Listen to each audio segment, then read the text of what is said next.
Thanks so much for coming tonight. My name is Craig Broman, and I work as the Director for City Bible Forum here in Adelaide. Our catch cry is about asking the bigger questions in life, and we try and do that by having formats like tonight, where people can get together, have a drink, enjoy some food, meet new people, and have good discussion with each other. So in the current climate, it's so important to think about what drives our fears and why we need security and what will make for peace in our lives ultimately. These things aren't, I suppose they've felt like luxuries lately, but these are the sorts of things that are a regular currency of conversation that we're talking about. And Theophobia is about exploring that turf tonight together with some extraordinary people who have come together for this. I'll let our MC introduce them. Our MC tonight is Lisa McAskill. Now, Lisa is actually a person who spent a lot of time in media. She's experienced, you might have seen her on postcards presenting on that. She runs her own training service, really, small business, to help people work out how to present in media herself. She's had a long history in presenting and modelling. I couldn't think of anyone better to actually take us through and MC tonight's program. So would you please give her a warm Adelaide welcome. Thanks, Lisa. Thanks, Craig. Now, I'm very excited to be here because one of my favourite women, who I have to confess to having a bit of a girl crush on, Gill Hicks. I've had the pleasure of interviewing Gill once before in a 40-minute sort of women's luncheon situation, and I'm just totally in awe of her. And she is the founding director of M.A.D Minds and M.A.D for Peace. So we'll be wonderful in this conversation tonight. And also Dr. Michael Jensen. Michael, you may have seen recently on Q&A a few weeks ago. He is very prolific commentator in religious and secular circles.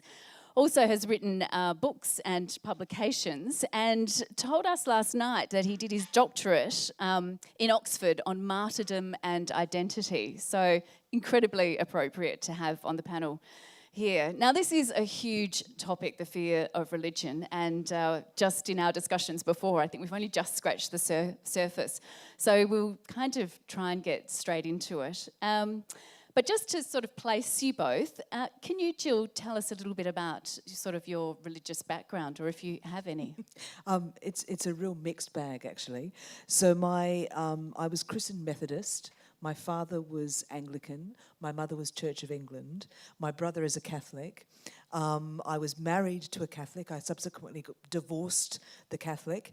My daughter has been christened in a multi-faith service. So she was christened by a rabbi, an imam, and a vicar. And so I think we've got all bases covered. I've made a deliberate, I guess, I haven't looked for any certain strand or branch of religious order. So my sense, and I hate to use the word spiritual, but my sense is far more of a relationship just with a higher idea of what God is to me, rather than a basis of a church as such. But, and my daughter goes to Anglican school. So, yeah, all bases covered. Sounds good. And Michael, yours? I was thinking the Baptists have been left out, Gill. I grew up, I'm the son of a minister, so I grew up in the kind of ministry context, growing up learning, an Anglican minister, so learning about the Christian faith. But one of the key things that one of my younger brothers told me, actually, he said, God doesn't have grandchildren. That's important because just having a heritage doesn't mean you have a real faith, or that you own it for yourself.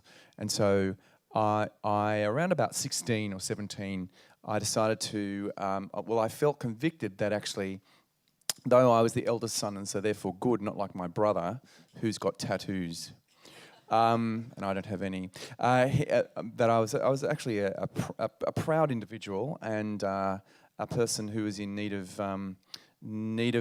a personal relationship with Jesus Christ. And so I took a hold of that then, And then since then, I've actually gone into ministry myself, having been a school teacher and then a school chaplain and then a theological educator. And now I'm the minister at a church called St Mark's, Darling Point in Sydney, which is famous because Muriel's wedding took place there. Fabulous. And that's sort of an iconic Australian movie still these days. True. It's talked about. Yeah, we actually found there was a guy who was coming taking selfies there because he was such a fan of the movie. And I showed him inside and he was just delighted. You said you could marry him there one day? I offered, yeah. So let's change the subject from this humour into talking about fear. Now, I'm sure everybody in this room would probably be feeling absolutely terrified the morning, Gill, being in a carriage, on the tube, on a train in London when a bomb is detonated or a person is detonated like one person away from you. Did you actually feel fear at that time? I think what's really interesting that again, you know, the value of hindsight, that I'm able to go over and over and over the tiniest of details from that fated or ill-fated morning. For me, it's I guess a series of consequences that led me to boarding that same train carriage as a 19-year-old suicide bomber at exactly the same time. We stood one person away from each other, but London being London, you're conditioned to never, ever look at anyone in the eyes, never have conversation. So essentially, it was a silent tube carriage of people being that close to each other, but I would never be able to tell you what the person next to me looked like. And I find that a very sad point, given that within seconds of the train taking off, it was literally that. And suddenly we're in a blackness that I've only ever been able to describe as what I would imagine being in a container of tar would feel like, because the blackness was almost tangible. Now, that in itself, of course, is a fear, because we don't know what death is. So for me, I thought immediately, I must have died. I must have had a heart attack, something must have happened, and this is death. And it actually wasn't until I heard the screams from others that somehow I found that comforting, knowing that whatever has happened, I'm not alone, I'm not dead, and that we're all in this together. And it was in those moments that humanity really appeared, because these people that entered a train as strangers were suddenly and immediately each other's lifelines. So we were able to hold hands. We were able to ask each other's first names. We were able to try and administer any sorts of first aid that we could to each other. And that, to me, was not only extraordinary and comforting, but it took away the fear, because fear didn't have a space in that moment. Our whole thought was consumed by survival and how do we help each other, how do we help ourselves. I think the only time that I would say I was panicked was worrying of if anybody knew that we were down there. And I was reassured again, thinking, this is London, the trains run every 1 to 2 minutes. Of course, someone's going to know we're down there. And again, hindsight, looking at the footage from that day of newsreels, there was complete chaos above ground and everyone did know. But that was the only time that I think I felt a sense of what I would call panic rather than fear. And I suppose nobody knew what had happened. No one knew. Yeah. We had no idea. At that point. Yeah, I didn't know until later, waking up in hospital, of exactly what had happened. And so you were very badly injured. I remember, I think when I interviewed you before, you had a tag, unidentified maybe woman, or I had like that. just 4 words. So there were 4 words on the ID bracelet that I was given on admittance to hospital. And they said, 1 unknown, estimated female. And I remember vividly looking at those words when I was able to, and after my identity had been found. And I felt that actually those 4 words have just revealed to me the whole essence of who we are. That people actually risked their own lives to come and save my life, to come and save one unknown estimated female, regardless of any difference I had to them. So it just didn't matter. The colour of my skin, if I had wealth, if I had a faith, absolutely nothing mattered other than the connection that I was a human being. And for me, that has been, I think, the greatest saviour and teaching, and indeed for me, deep learning of what gives me hope. That is I'm the living fact and the living proof of just who humanity is and can be. And so that morning, though, when you were lying there, you heard a couple of voices. Can you sort of tell us about that? It was an hour before rescue could reach us in the carriage. So again, you know, if you can place yourselves in the imagination of sitting somewhere for an hour, and sadly people were losing their lives around us. So in our roll call of names, suddenly that name wouldn't be presented anymore. So it was a very difficult 60 minutes. I was very conscious and unaware at that moment that I'd lost both my legs. I became aware when a voice came into my field, and it was extraordinary. I call it the voice of death, and it was the most beautiful female voice that I've ever heard. Very softly spoken, a beautiful tone, and it said to me, "You've lost both your legs. This isn't how you want to live. Come with me." And I had a real sense that there was something after, and that it was far more beautiful and divine than I ever could have imagined. And as I was contemplating leaving and going with this beautiful voice, a secondary voice came into my field, and it was male, and it was angry, and it said, "How dare you do that? There is so much that you've got to do." But it was almost this gesture of, "Your choice. You decide. If you want to go, go. But if you're going to stay, here's a new contract." And I was so intimidated by this angry voice that I thought I better not make it even more angry. So, okay, I'm staying. And signed this contract and had a real sense that regardless of whatever will happen to me physically, that my devotion will be very different of what I will go on to do. I used to be a designer, absolute workaholic within the field of architecture and design. And I knew in those moments I will never go back to doing that. But I didn't know what I would go and do. Did you think that was God at the time? No. Speaking to you? No. I felt it was a messenger of some sort, because I guess, again, stupidly, I don't know, how I guess my idea of God's voice is far more booming. I don't know, it's silly, it's derived from nowhere. Maybe God just speaks internally to us. Maybe God doesn't have the voice as we know it. But to me, this was just a messenger or a guide saying, absolutely, it's come with me. This is a beautiful place for you to be.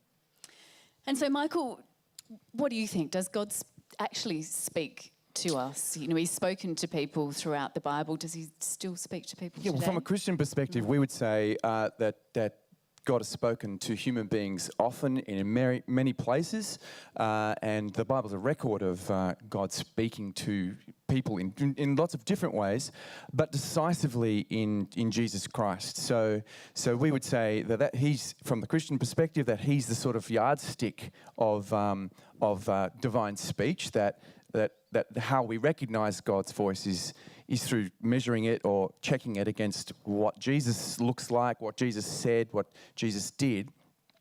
Does God speak to us?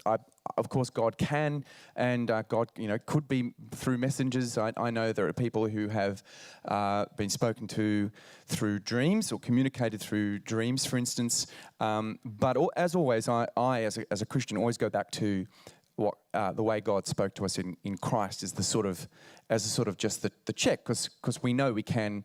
There are people who claim that God has spoken to them, who go and do terrible, terrible things, which is of course part of Jill's story. So that's why we need that kind of framework, that kind of check. I think it keeps us just holds us from that kind of sense that God has spoken to me specially, and so therefore I've kind of got to leave past to do the terrible thing. And I suppose that leads into my next question then, that it makes perfect sense in some ways for people to fear religion when you have a religion telling somebody that, they can, murder a whole lot of people and then be in heaven and, given lots of benefits and things. So, yeah, can you sort of... Well, I think part of that fear is right. I think the terrorist is the sort of bogeyman who haunts our contemporary dreams. He stalks our subconsciousness, and he's almost like the great white shark. We fear the religious fanatic beyond perhaps out of proportion. We do, but in one sense, rightly so. The person who is that religious extremist has decided that any conversation is not worth having. I'm beyond conversation. I'm beyond reach, and so stuffed a lot of years. I'm going to go and I'm going to take some people with me. That is a terrifying possibility in humanity. I mean, humanity is extraordinary, as we've seen in Jill's experience. But humanity is a kind of we're a kind of paradoxical creatures, because we have this potential in us as well. So where does that fanaticism stem from? I know you've been working a lot with, youths, Jill. What have you found that, what is it that, gives them the sense that that's okay, So I don't see the religious connection in my work with extremists and emerging extremism traits.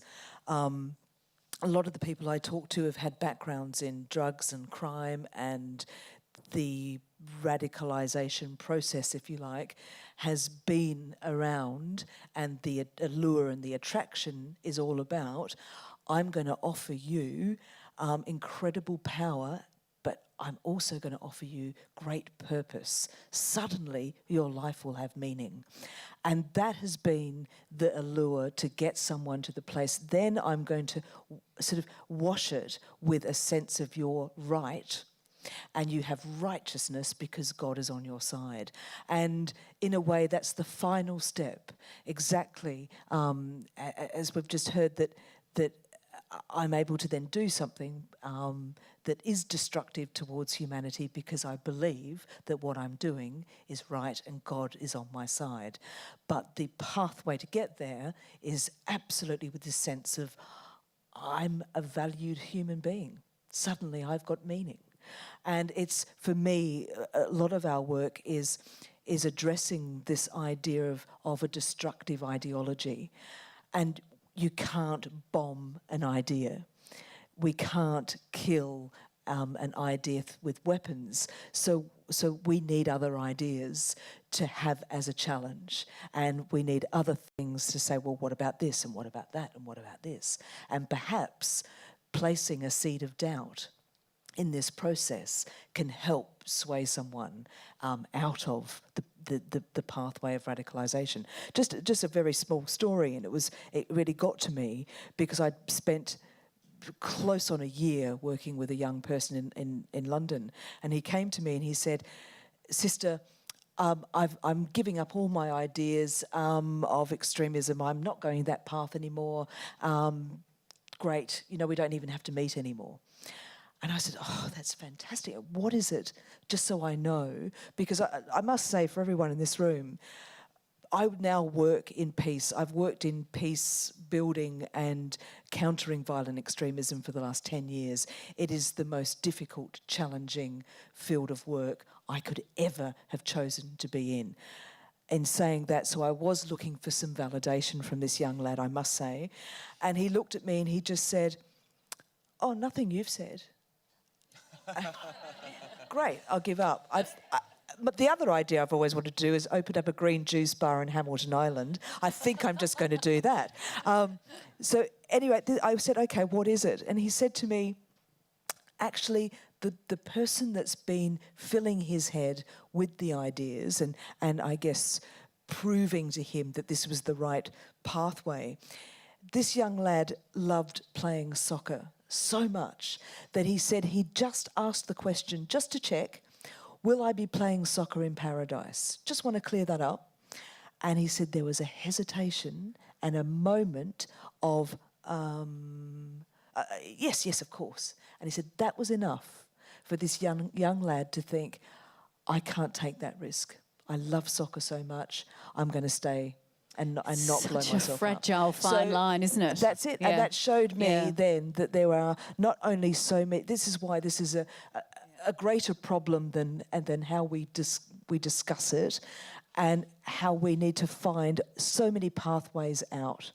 And yeah. And Michael, with your work then on martyrdom and identity, can you elaborate then on that? Yeah. Well, the thing that attracted me to talking about martyrdom was precisely the kind of conditions of the world that that Gill experienced firsthand. In fact, we arrived in London in September 2005 in Oxford to go and study. So it was certainly in the air, and it was through the experience following 2001. I heard that people were really associating this word martyrdom with suicide bombing and religious violence in particular, and that increasingly people were saying religion causes violence and war, and that religion is a kind of poison in the blood, as Dawkins would say. It's a poison in the blood that really we should eradicate. We should take as many antidotes as possible because it's the thing we should fear the most. You have bad people doing bad things, but to get good people to do bad things, one writer has said, you need religion. And I have thought about Christian martyrdom, and I see in that a completely different model. It is a kind of an extremism, but it's an extremism in which someone is ready to lay down their life rather than to take someone else's. That they're ready to give their life in service rather than to kind of damn everyone else. And of course, that's exemplified in Jesus Christ. And that's something that Christians have seen as a model for their lives, or should have seen as a model for their lives ever since. That Christians give up trying to assert themselves and actually say, my life is now given to Christ to love my enemy, to love my neighbour, and to love God, whatever the cost. And sometimes that will cost a lot.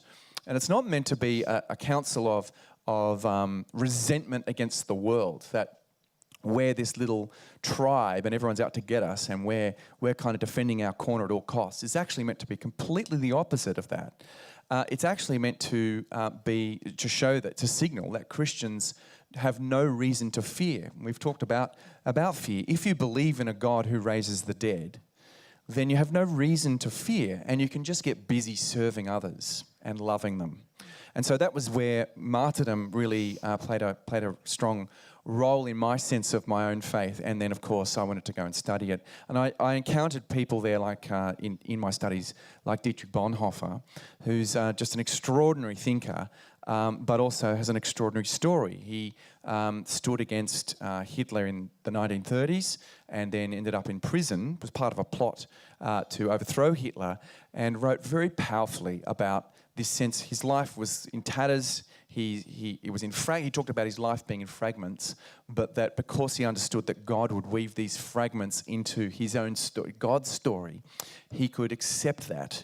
He could accept that path because he had done what his conscience had driven him to do in the name of Jesus Christ. So that was It's always dangerous to ask someone about their doctoral work because they might tell you. But that's the potted summary anyhow. I find a great antidote, if you like, to fear is a real sense of confidence. And when we're confident in our belief, then I don't have to fear another.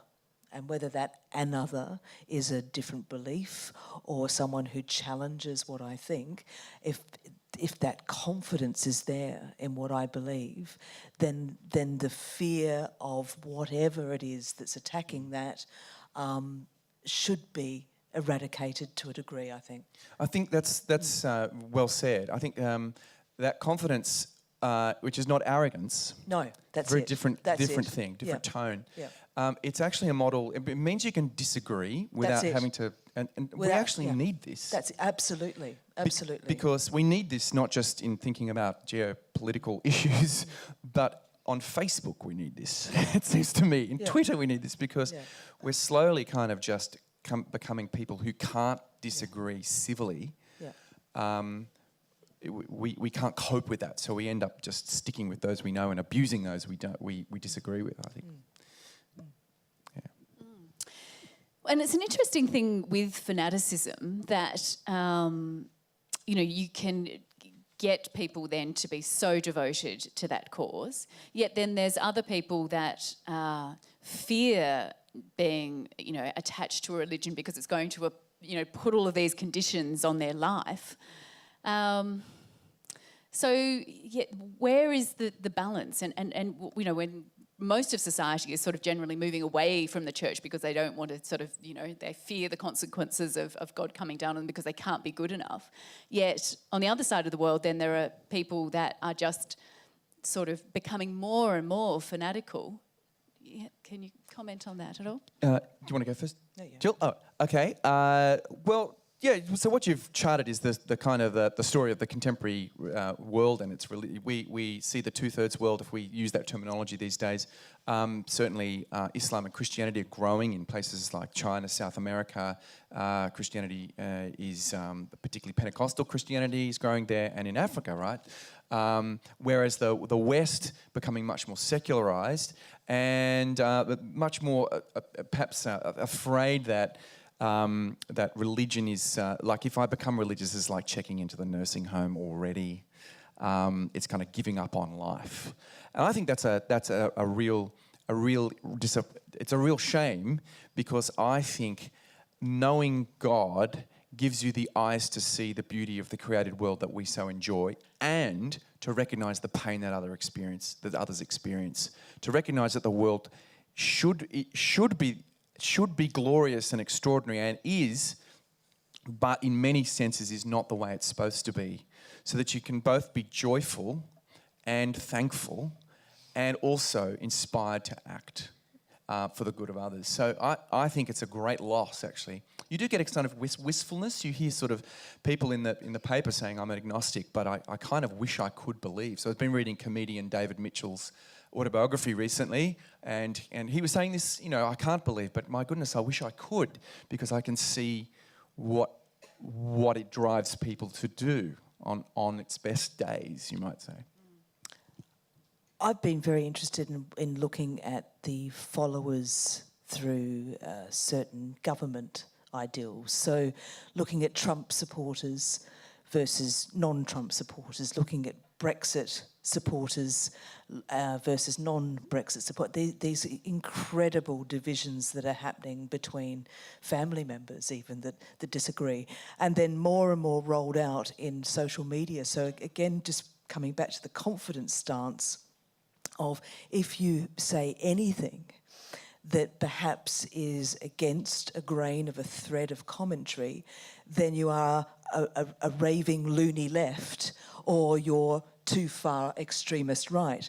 And I think this sense of needing to cling to something to find our tribe is perhaps, dare I say, the new religion, because where hope is a big thing.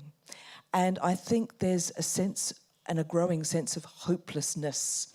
And so in its place, then, people cling for what they are told are the facts. And if you come with me, I stand for this, and I'm going to make this better for you, and your lives are going to be absolutely fantastic. Perhaps all the things that a religion used to be able to say and never really even have to deliver, because I think that's the beauty of faith.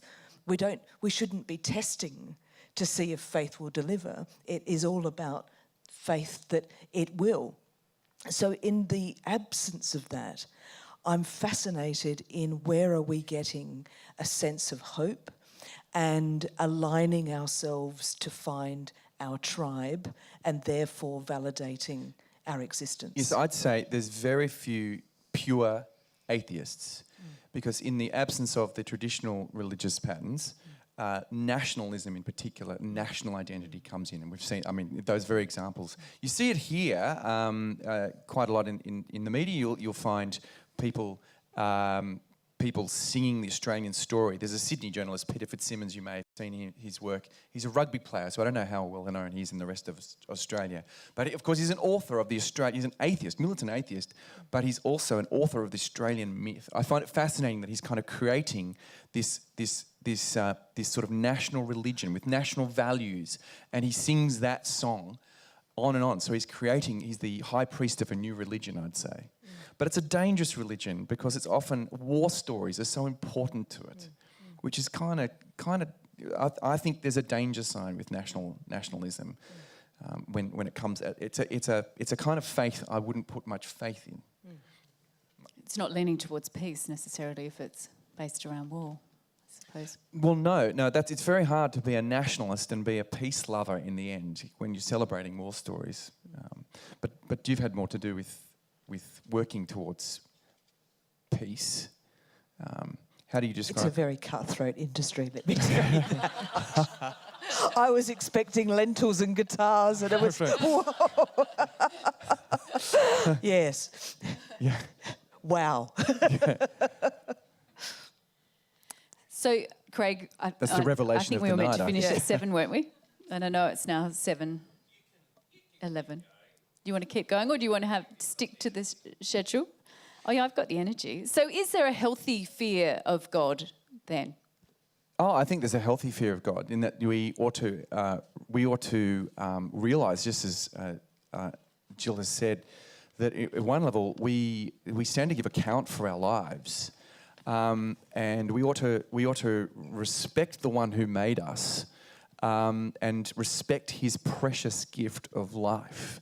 There's so many things that we do to blaspheme against the holy, sacred gift of life, and we do that without thinking of the consequences of that, either in our world, in our relationships, or indeed in our relationship with the divine being. So, I think there is a healthy fear, which is not a kind of it's not the terror of the unknown. It's the respectful fear of the known, the one to whom we give account. I think it's a wonderful governing tool, isn't it? And both morally and spiritually, the whole sense of looking at how do we live a good life. And essentially, again, very interesting how we can see the blasphemy of that played out daily by people who profess to be devout Christians, and yet you would have to puzzle as to what they've based that on, because their actions perhaps are very vastly different than what we would imagine they should be. I think fear of God or fear of religion, I think perhaps it's more about the fear of death and what we don't know. And so I would love as a society that we talked far more about death, that we are born in the knowledge that there is an end, the only thing that none of us are absolutely certain of is what is there afterwards. So we cling to this idea of, well, let's just have faith that there is this wonderful after. So therefore I will listen to the teachings of. Therefore I will follow. And so for me it is more about a fear of death and what will happen to us after, if there is an after, and is there any way we can prevent the unpreventable? Because we don't have that conversation. And I'm often, intrigued, because for me, having experienced death, I was dead for up to 30 minutes, and I no longer fear death, but I understand that being alive is far more challenging. And it's about the fear of having that conversation and understanding our life's worth and indeed the legacy our life can leave in the following, if we are Christian, in the following of exactly the teaching of Jesus Christ. So it's, to me, that's the exemplar of not to fear death, but how do we have that conversation? It's very hard to talk plausibly when you're sitting next to someone who's died for 30 minutes about death. So that's the caveat. Well, when I was dead, I mean... When I was dead. Back then, yeah. I defer. As a Christian in particular, the resurrection of Jesus kind of puts a shape to that story, and gives me that's what gives me a confidence, because there is a kind of shape to that story. There's much I don't know about God. There's much that I will never know about God, because God is so beyond us. There's much I don't understand about what happens in that Christian story, but it's the tangibility and physicality of the resurrection of Jesus which really gives me hope that God is not finished with this world, this creation that he has made. He intends to renew it in its physicality. So we're not going up to some cloud in Christian thought. You're not going off to some waffly, ghosty place, but it's something more solid than the here and now even, more radiant than the here and now. And that puts flesh on the bones, as it were. But also,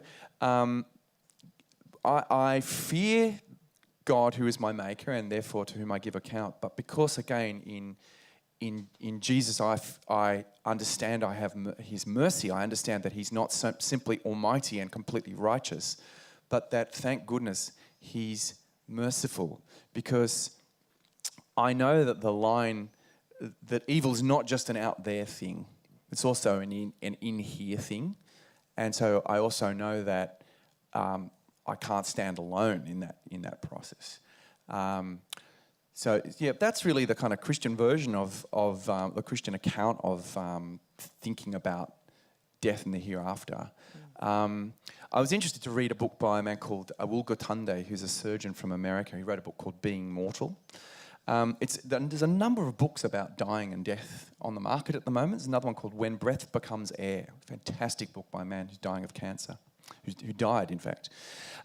This book talks about the fact that it's not pain that we fear so much when we actually think about it. It's loss of meaning.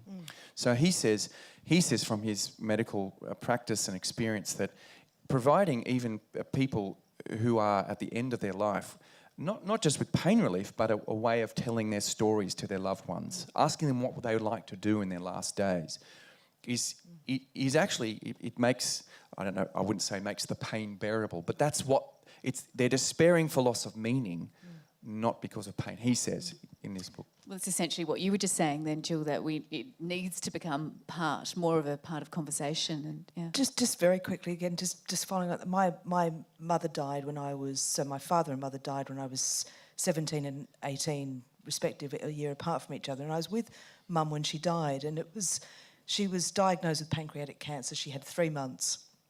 And we talked, she was a very strong Christian woman, and to see her confidence in knowing about death and facing that, and accepting that this was her time was extraordinarily comforting for myself. Even though I was angry, she had no anger. It was a real beauty, if you like. And our conversation was exactly that. I said, if you want to go skydiving, if you want your hair to be purple, whatever you want to do. And I thought we'd have this wild 3 months. And all she wanted to do was cook lamb chops and do some veggies. And I thought, okay. Whoa! But great send-off, Mum. But that was love. Absolutely. Wasn't it? Yeah. She wanted to be a mum. Yeah. She just wanted to be a mum. Yeah. That's an extraordinary story. And I think a good one to perhaps have a break on. Thank you. Perhaps give a round of applause to Jill and Michael. Thank you.